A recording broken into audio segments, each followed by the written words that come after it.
Pakar, Polda Metro kurang cermat di kasus Teddy Minahasa. Beberapa terdakwa tidak jalani tes narkoba. Saya ingin percaya pada posisi Dodi itu. Tetapi rasa percaya saya itu terkendala oleh kerja penyidik. Kerja penyidik yang dengan segala hormat rapuh itulah yang membuat saya tidak bisa meletakkan kepercayaan saya pada Dodi akhirnya. Subjektif saya ingin memberikan kepercayaan saya pada dia. Serius. Saya ingin percaya pada apa yang dikatakan oleh Dodi. Saya ingin percaya pada narasi yang dia bangun di ruang sidang. Tapi saya terkendala untuk itu oleh kerja penyidik.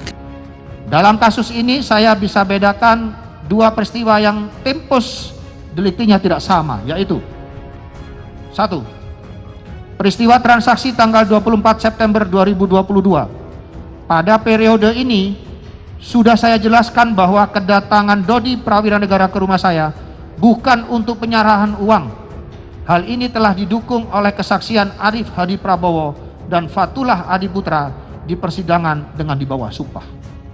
Lagi pula secara psikologis, saya sendiri yang kooperatif dan inisiatif menyuruh penyidik untuk menyita dekorder CCTV rumah saya untuk dapat membuktikan apakah paperback itu saya terima atau tidak.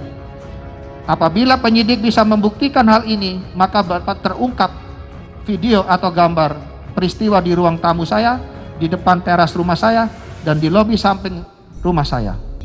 Tanggal 24 ketika Pak Teddy menduga Dodi ada barang, kan sudah beliau perintahkan tarik barang, batalkan, musnahkan.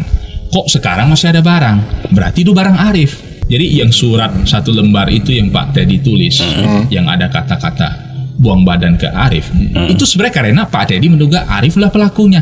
Kok sudah disuruh musnahkan masih ada barangnya? Dan itu berdasarkan cerita istrinya Dodi sering sama Arif. Kemudian mengenai penyerahan uang pun tidak ada bukti, tidak ada CCTV, dan semuanya tidak ada bukti apapun mengenai penyerahan uang atas 1 kilogram tersebut. Hanya ada satu saksi mahkota. Mengenai 4 kilogram, juga mengenai 4 kilogram sudah berulang-ulang di dalam fakta persidangan dan diakui oleh semua pihak bahwa terdakwa ini mengatakan musnahkan. Dan 3 ahli hukum, yaitu Eva, Jamin Ginting, dan Elwi Daniel memberikan keterangan ahli bahwa dengan adanya perintah dari terdakwa untuk dimusnahkan barang tersebut, maka terdakwa sudah tidak bisa dimintakan pertanggungjawaban secara pidana apabila di kemudian hari, yaitu tanggal 3 Oktober, saksi Dodi ternyata menjual narkoba tersebut. Kemudian ditanya apa yang saudara nilai tentang terdakwa ini. Saya katakan menurut saya terdakwa ini adalah salah satu insan Polri terbaik. Kalau penilaian saya itu dianggap overdosis, berarti salahkan Presiden Jokowi yang udah pernah ngasih penghargaan. Berarti tinggi loh itu penghargaannya. Iya. Dan akhirnya disimpulkan saat itu juga oleh Ketua Majelis Hakim bahwa oke, saudara tetap independen. Sidang kasus narkoba dengan terdakwa Irjen Teddy Minahasa mulai memasuki babak akhir. Teddy Minahasa akan membacakan dupliknya pada Jumat 28 April besok.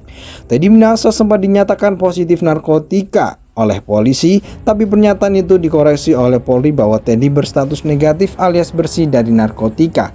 Tapi pakar psikologi forensik Reza Indragiri Amril menilai masih ada 2 sisa pertanyaan.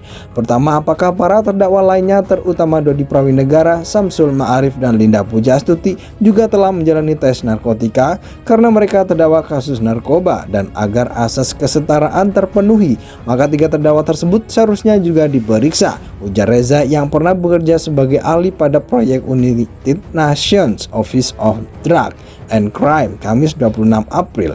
Kedua, kata Reza, jika Dodi, Samsul, dan Linda telah menjalani pemeriksaan narkoba, bagaimana hasilnya?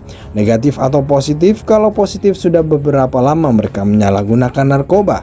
Mereka tergolong pemakai biasa atau sudah tergolong pecandu? Papa Reza, sayangnya menurut Reza, pertanyaan-pertanyaan di atas hingga kini belum ditemukan jawabannya dari Polri, spesifik dari Polda Metro Jaya. Dari satu sesi ke sesi persidangan berikutnya pun, Majelis Hakim serta jaksa penuntut umum tidak mencari tahu terkait positif negatifnya Dodi.